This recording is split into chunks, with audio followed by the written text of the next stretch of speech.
স্বৰ্গীয় তৰুণ গগৈ ডাঙৰীয়াৰ সুযোগ্য সন্তান গৌৰৱ গগৈয়ে আজি মীৰা বৰঠাকুৰৰ যি নিৰ্বাচনী সভাত অংশগ্ৰহণ কৰে আৰু এই নিৰ্বাচনী সভাত অংশগ্ৰহণ কৰি যিখিনি মন্তব্য আগবঢ়ায় এই মন্তব্যখিনি আপোনালোক শুনাম কাৰণ গৌৰৱ গগৈ এনেকুৱা এজন ৰাজনীতিবিদ যিগৰাকী ৰাজনীতিবিদক আপোনালোকে 14টা সমষ্টিৰ যদি প্ৰাৰ্থীসকলৰ লগত তুলনা কৰে তেতিয়াহ'লে তেখেতক কিছু পৃথক পাব কাৰণ এইগৰাকী ৰাজনীতিবিদে কথা ক'বলৈ ভয় নকৰে আপোনালোকে জানে যে মুখ্যমন্ত্ৰী হিমন্ত বিশ্ব শৰ্মা ডাঙৰীয়াৰ লগত সমানে টক্কৰ দিব পৰা এগৰাকী মন্ত্ৰী হৈছে গৌৰৱ গগৈ আজি গৌৰৱ গগৈয়ে গুৱাহাটীৰ লোকসভা সমষ্টিত যিখিনি কথা উল্লেখ কৰিছে এই কথাখিনি যদি আপোনালোকে প্ৰথমৰ পৰা যদি শেষলৈকে চায় 30 মিনিটৰ এটা বিশেষ ভিডিঅ' এই ভিডিঅ' যদি শেষলৈকে চায় কথাখিনি তেখেতে হিন্দীত কৈছে গোটেই কথাখিনি যদি গুৰুত্ব দি শুনে তেতিয়াহ'লে আপোনালোকে বুজি পাব যে তেখেত কেনেকুৱা এগৰাকী ৰাজনীতিবিদ তেখেতৰ কথা কোৱাৰ আৰ্টটো বেলেগ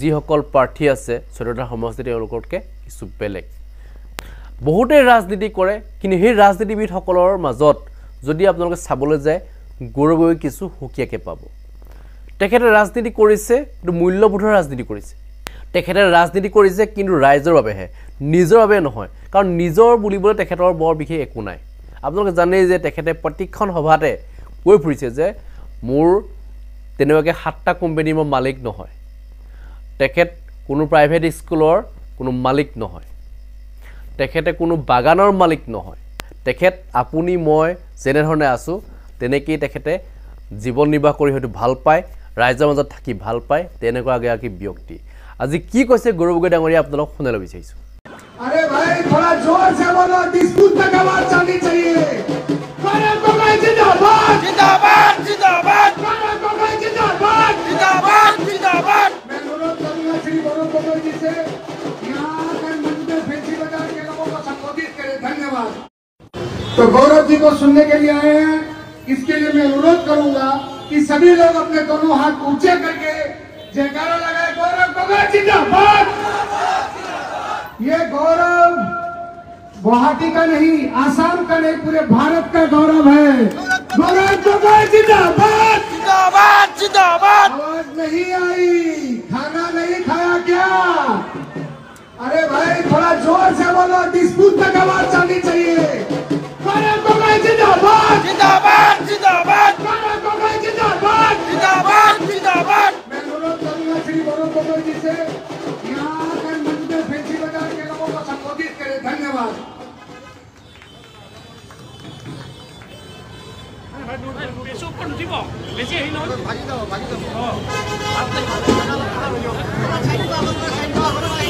नमस्कार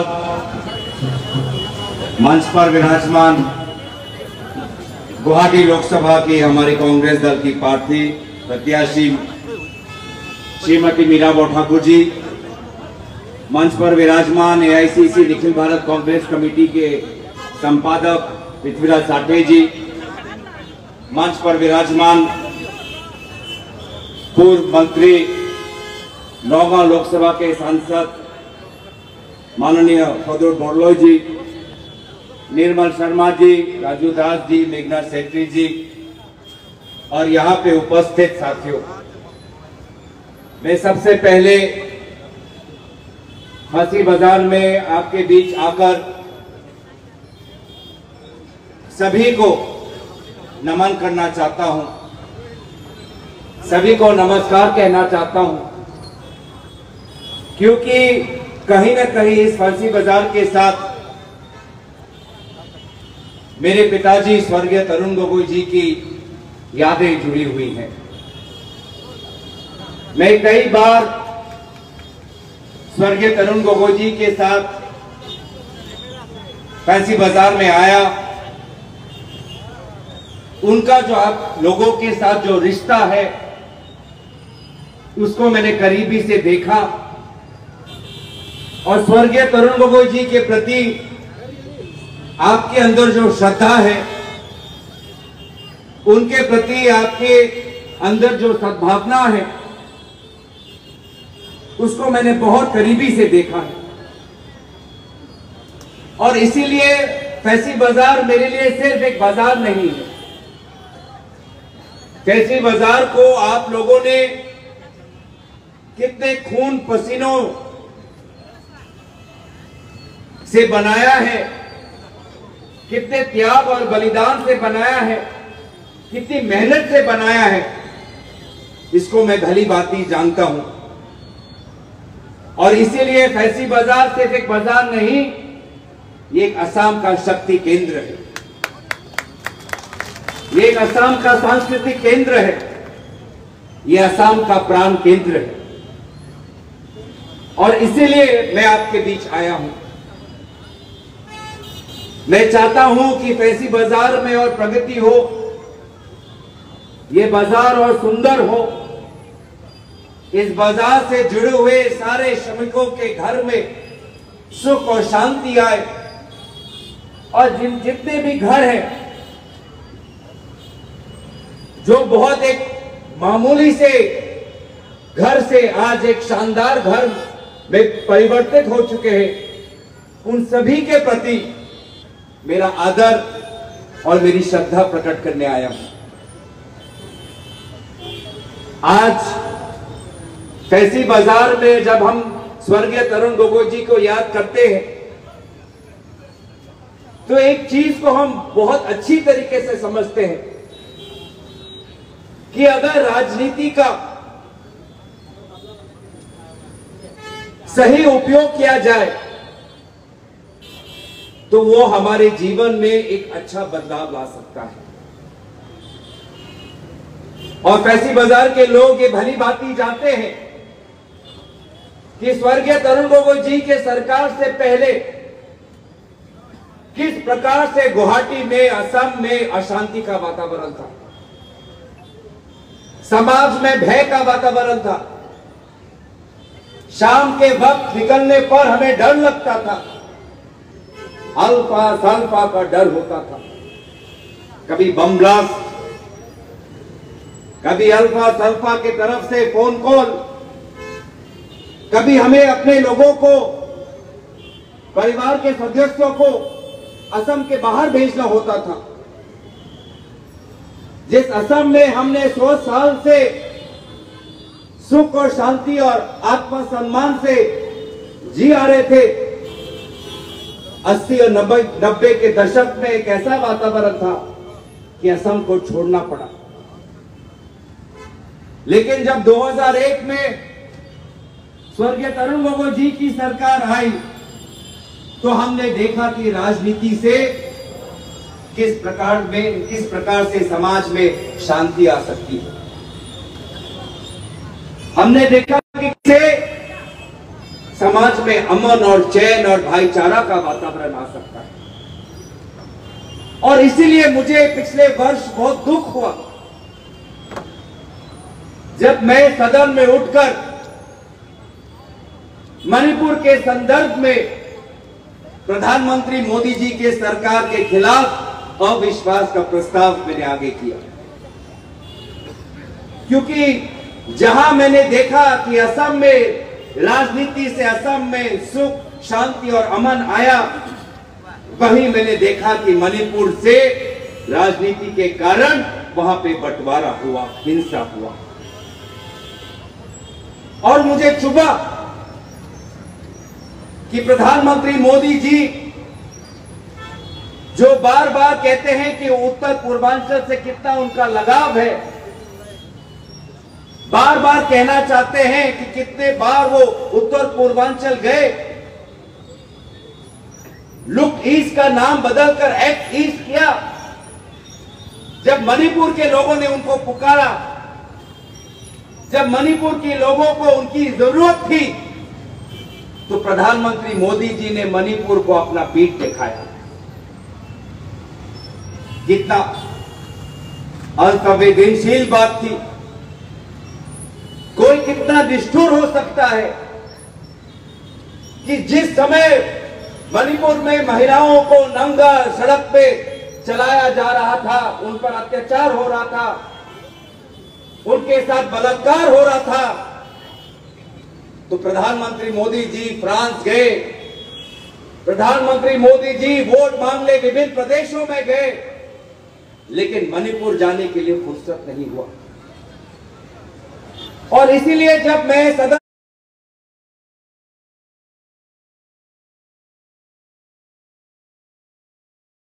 के अंदर मणिपुर पर अपनी बात रखा तो सिर्फ एक राजनीतिक दल के सदस्य होने के नाते मैंने अपनी बात नहीं रखी।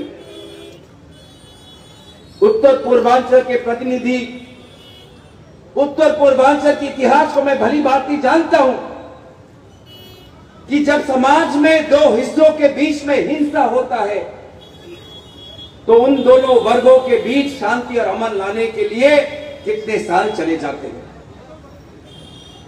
और अब मणिपुर में मेते और कुकी के बीच में जो अशांति का वातावरण हो गया है, जो एक दूरी पैदा हो गया है, जो घाव लग चुके हैं, उस घाव पर मरहम लगाना अब बहुत साल लग जाएंगे। आप सोचो कि वैसा ही हिंसा असम में होता, फैंसी बाजार में समाज के एक वर्ग के ऊपर हिंसा होता, समाज के एक वर्ग के महिलाओं पर अत्याचार होता, और आप चिल्ला रहे हैं कि प्रधानमंत्री मोदी जी हमारे पास आइए, हमें बचाइए। आपको कैसा महसूस होता कि अगर प्रधानमंत्री मोदी जी आपको अपना पीठ दिखाते, सिर्फ अपने राजनीतिक लाभ के लिए वो आपको भूल जाते, आपको कैसा महसूस होता बताइए। यही फर्क है प्रधानमंत्री मोदी जी और कांग्रेस पार्टी में। असम के इतिहास देखिए, असम के इतिहास में आप देखेंगे कि कांग्रेस पार्टी ने कभी भी सत्ता के लिए राजनीति नहीं की और लोकप्रिय होने के पश्चात भी कांग्रेस पार्टी ने हमेशा समाज के हर वर्ग के साथ अपना जिम्मेदारी निभाया। कांग्रेस पार्टी के एक समय पर हमारा समाज में बहिष्कार होता था। हमने जो सिद्धांत हमने अपनाए थे उसके लिए अगर हमें गांव में अगर कहीं जाते तो गांव के लोग हम पे थूकते थे। कितने सारे कांग्रेस पार्टी के लोग शहीद हुए, लेकिन कभी भी हमने अपने राजनीतिक उसूलों को नहीं भूला। कहीं भी हमने लोगों के प्रति जो हमारी कर्तव्य है वो हम नहीं भूले। हम लोगों के साथ रहे, चाहे सत्ता हमारे साथ हो ना हो। यह फर्क है प्रधानमंत्री मोदी जी और हमारे बीच। आज इस साइन बोर्ड में लिखा है मेरा भारत। क्या मणिपुर भारत में नहीं है? क्या मणिपुर भारत में नहीं है? मैं पूछना चाहता हूं। आज भी मणिपुर में हिंसा हो रहा है। बच्चे आज अपने शिक्षा के लिए स्कूल नहीं जा पा रहे, यूनिवर्सिटी नहीं जा पा रहे, लेकिन प्रधानमंत्री मोदी जी को अपनी छवि इतनी प्यारी है, अपनी छवि इतनी प्यारी है कि वो अपने नाम के लिए एक पूरा अहमदाबाद में एक स्टेडियम बना सकते हैं, मूर्ति बना सकते हैं, लेकिन कभी भी ये कबूल नहीं कर सकते कि उनसे गलती हुई। कबूल करने की ये क्षमता उनके पास नहीं है। वो 56 इंच सीना का क्या फायदा जो ये कबूल ना कर सके कि वो एक इंसान है और उससे भी गलती हुई है। उस 56 इंच सीना का क्या फायदा जिसने भारत में नोटबंदी लागू कर कितने करोड़ व्यक्तियों का जीवन आज खत्म कर दिया। उस भूल को वो आज तक कबूल नहीं कर सकते।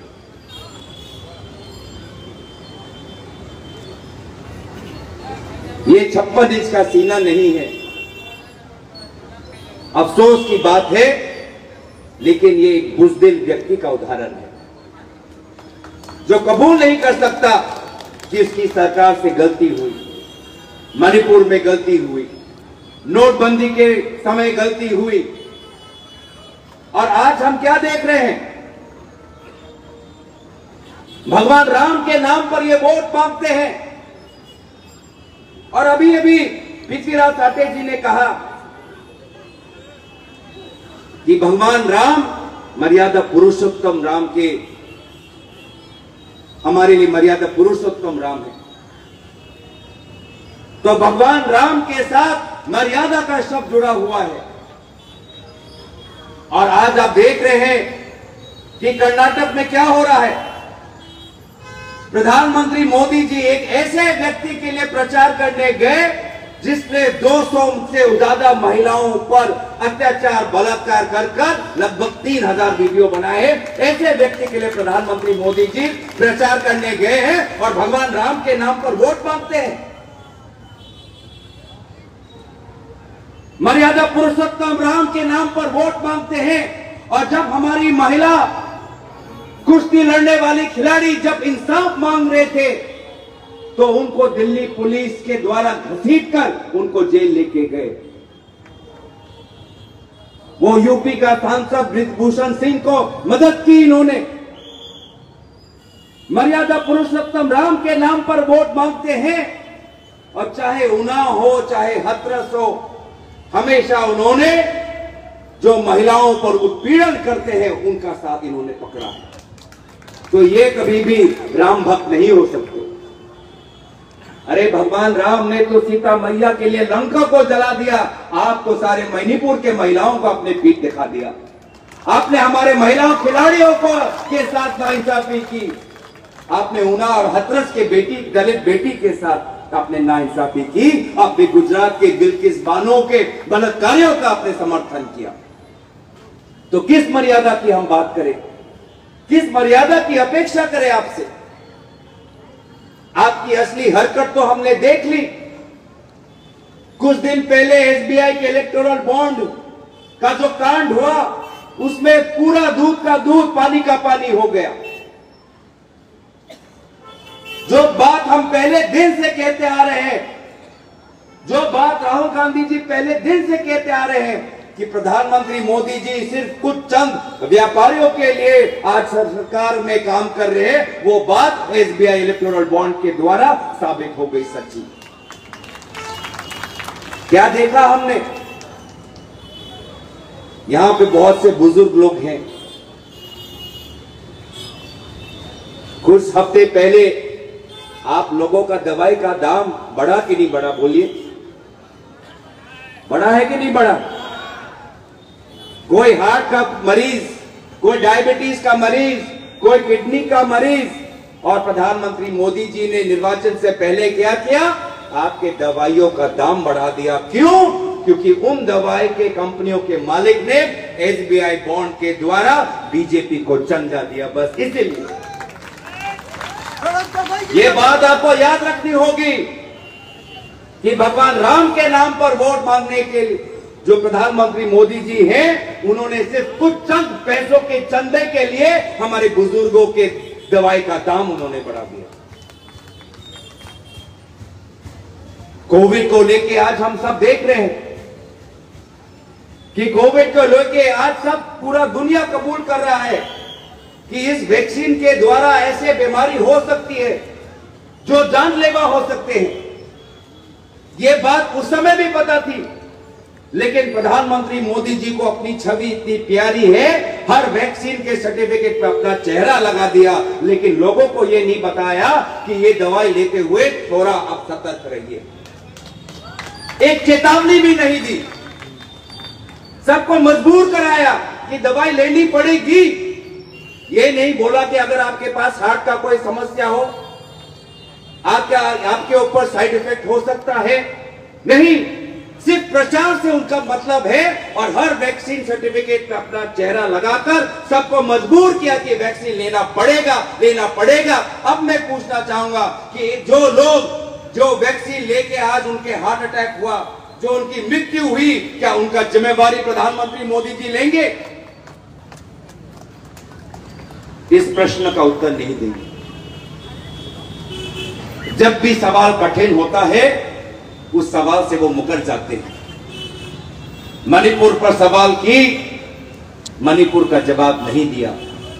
ब्रिजभूषण सिंह पर जवाब दिया, नहीं दिया। नोटबंदी का जवाब दिया, नहीं दिया। एसबीआई इलेक्टोरल बॉन्ड पे जवाब दिया, नहीं दिया। तो सर राइस किस हैसियत से आज वो वोट मांग रहे हैं। अगर अच्छे दिन वास्तविक में आए हैं तो अडानी और अंबानी के आए हैं। अंबानी जी का शादी तो देखा आपने, बहुत धूमधाम से शादी की नहीं की, बहुत धूमधाम से शादी हुई। आपको याद है जब नोटबंदी हुआ था तो प्रधानमंत्री मोदी जी ने क्या कहा था, घर में शादी है लेकिन पैसे नहीं है, और बहुत उन्होंने मजाक उड़ाया उस समय।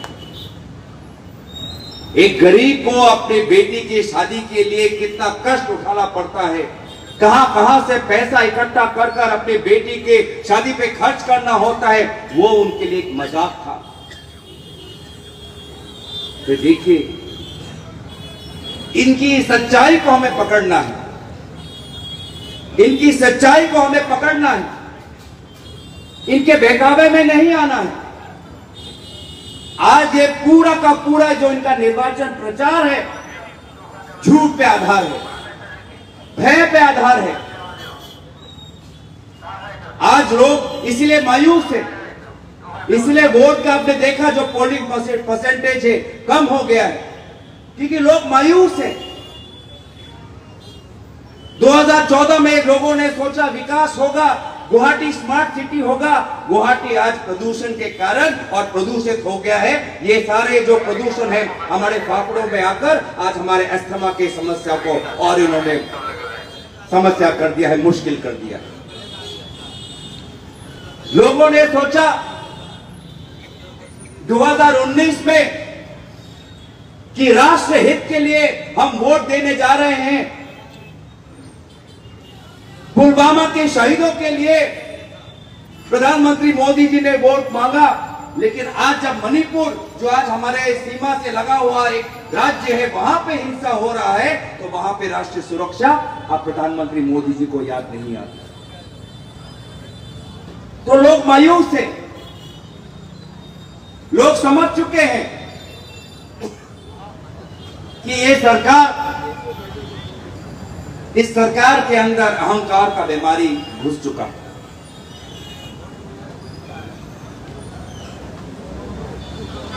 पृथ्वीराज साठे जी ने कहा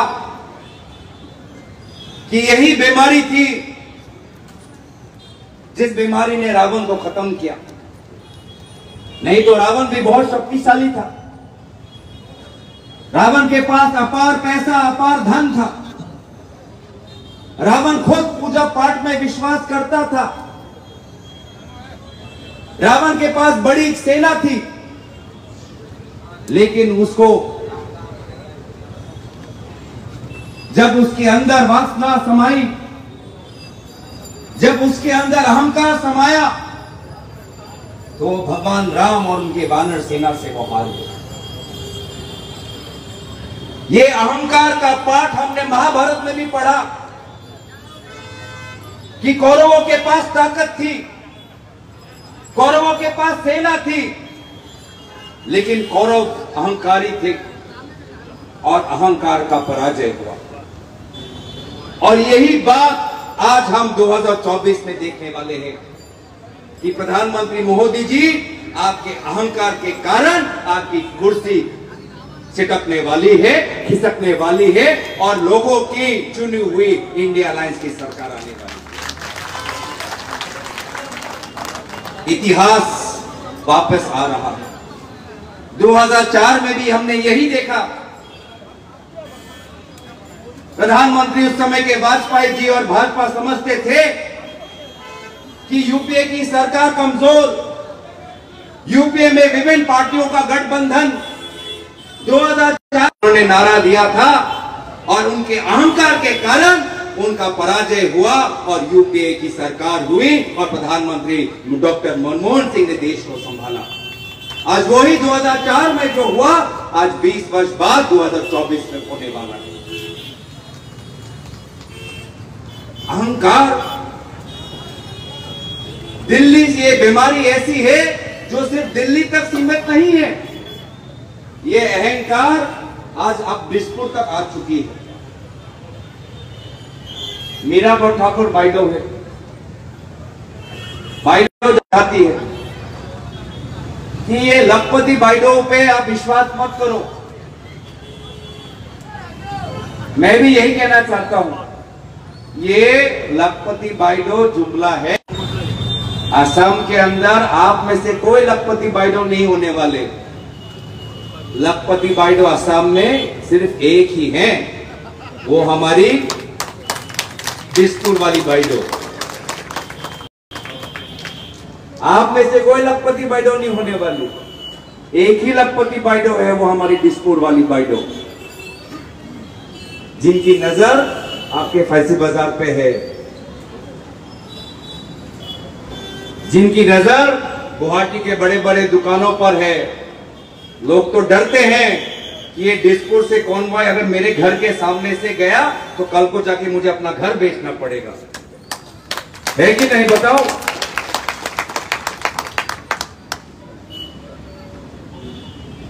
ऐसा ही बात ये है आज का राजनीति। मेरे पिताजी मुख्यमंत्री थे, 15 साल वो असम के मुख्यमंत्री थे। 15 साल वो असम के मुख्यमंत्री थे। आज तक मेरे नाम पर एक भी चाय बागान हमारे परिवार ने नहीं खरीदा। 15 साल मेरे पिताजी असम के मुख्यमंत्री थे, मेरे माताजी के नाम पर कहीं न्यूज चैनल पर न्यूज पोर्टल उन्होंने नहीं खोला। 15 साल मेरे पिताजी असम के मुख्यमंत्री थे, मेरे परिवार के नाम पर कहीं रिजॉर्ट या स्कूल नहीं खोला। क्योंकि राजनीति हमारे लिए सेवा का माध्यम है। प्रयात तरुणगोगोदेव हड़ाई কৈছিল যে রাজনীতি হল রাইজ অফ হেভক এটা মাধ্যম, আর আমি হলো রাইজ অফ হেভক, রাইজ হে ৰজা। আজিৰ তাৰিখত গণতান্ত্ৰিক চৰকাৰ হৈ থকা নাই, ৰাজতন্ত্ৰ চলি আছে, আৰু সেইকাৰণে দিছপুৰত বহি থকা মানুহবোৰে নিজকে ৰজা ভাবে। নিজকে ৰজা ভাবি আজি গোটেই অসমটো নিজৰ ব্যক্তিগত সম্পত্তি ভাবে, এনেকুৱা তেওঁলোকৰ ধাৰণা। पूरे गुवाहाटी को अपना व्यक्तिगत संपत्ति समझते हैं। आज यहां से हाई कोर्ट लिया, उत्तर गुवाहाटी में फेंक दिया। आज यहां से एक फ्लाईओवर बनाया, किसी को चाहिए नहीं पर फ्लाईओवर हम बनाएंगे। अभी मैं कुछ दिन पहले जोरहाट होके आया। जोरहाट के लोग चिंतित कि जो बीमारी गुवाहाटी में हमारे पीडब्ल्यूडी मंत्री मतलब हमारे मुख्यमंत्री करते हैं, और वो बीमारी जोरहाट में लेके आए। मैंने पूछा क्या बीमारी, तो जोरहाट के लोगों ने बोला कि सर देखो, जिस प्रकार से गुवाहाटी में बिना वजह फ्लाईओवर बना रहे हैं, आज हमारे यहाँ जोरहाट में एक फ्लाईओवर बना रहे हैं, जिस फ्लाईओवर के बनने से पूरा बाजार चौपट हो जाएगा। मैंने बोला यही गुवाहाटी में हो रहा है।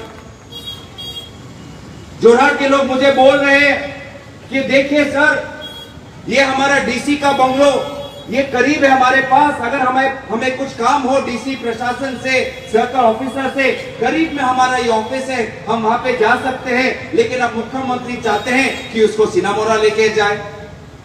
मैंने बोला यही गुवाहाटी में भी हो रहा है, हाईकोर्ट उठा के कहीं ले जाना चाहते हैं। तो ये जो पूरा का पूरा जो एक प्रॉपर्टी को लेके, लैंड को लेके एक बड़ा माफिया चल रहा है असम के अंदर, एक बड़ा स्कैम चल रहा है असम के अंदर। और जब हमारी ये सरकार आएगी, इंडिया अलायंस की सरकार आएगी, तब तो इनकम टैक्स हमारे साथ होगा ना, तब तो ईडी हमारे साथ होगी। ये पूरा का पूरा हम हिसाब निकालेंगे, सबका हिसाब निकाला जाएगा, एक एक पैसा का हिसाब हम निकालेंगे।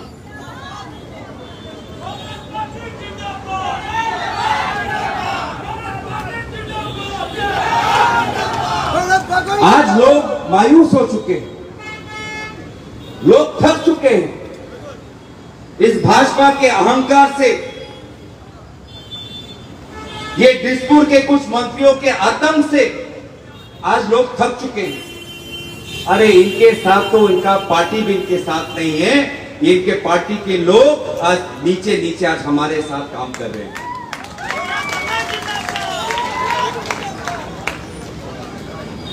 जिस सिद्धार्थ भट्टाचार्य जी का पैर पकड़कर हिमंत बिश्व शर्मा जी भाजपा में शामिल हुए, आज उसी को परे कर दिया।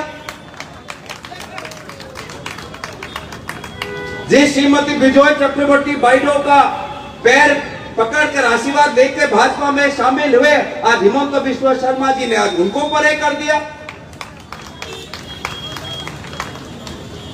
जिस असम गण परिषद के पार्टी के पीठ पर चलकर भाजपा सरकार आई, आज असम गण परिषद में पूरे असम के अंदर फेज 1 में ना जोरहाट में सीट मिला, ना काजीरंगा में सीट मिला, ना सोनितपुर में सीट मिला, पूरा अपर असम में एजीपी को साफ कर दिया। तो इनके साथ ये उनकी पार्टी है कि नहीं, ये बड़ा सवाल है और ये सच्चाई अब उनको भी पता चल चुका है। इसलिए इनका अभी थोड़ा अस्थिर है, इसलिए कुछ हमारे युवा मंत्री देखा अमित शाह जी के रोड शो के समय महिलाओं पर हाथ लगा रहे हैं। आपने देखा कि नहीं देखा? हिमंत बिश्व शर्मा जी के सबसे चहेते युवा मंत्री हमारे असम के महिलाओं के कंधों पे हाथ रखकर उनका अत्याचार किया, उनका अपमान किया। माफी मांगनी चाहिए हमारे असम के महिलाओं से। इतना अहंकार, इतना आतंक अच्छी बात नहीं है। और इसीलिए आपको आने वाले 7 तारीख को सही सोच और सतर्क होकर अपने भविष्य के बारे में सोचकर ये जो अहंकारी नेता है उनको एक अच्छा सबक सिखाना है। इन अहंकारी नेताओं को अगर सबक सिखाना है तो 7 तारीख को पंजे के चिन्ह पे वोट डालकर आपको मीरा ठाकुर जी को जिताना है।